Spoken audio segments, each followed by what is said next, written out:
Жаман достон пана тирешке. Аллахым ушу жаман достон.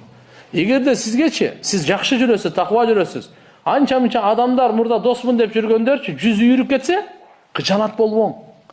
Мүмкүн сиздин дуаңыз Алланын алдында кабыл болгондур, ошон үчүн Алла Таала буларды узак кылып койду сизди. Түшүндүңүзбү? Сиз дуа кылгансыз эле.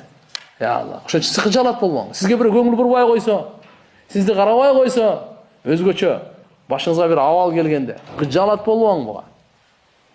Бирок чыныгы дос болгондо мынандай сыпаттар менен дос болуң. Дүнүйө үчүн эмес. Бир нерсе бербей койсо, антип койсо, деп туруп кыямат болуп кете тургандай. Жок. Ахирет үчүн дос болуң, башкача достор. Бири-бирин алхамдулилlah иманга чакырган, бири-бирин жакшы амалга чакырган, аркасынан жүрөгү таза, жакшы ойдо, мына чыныгы дос достор.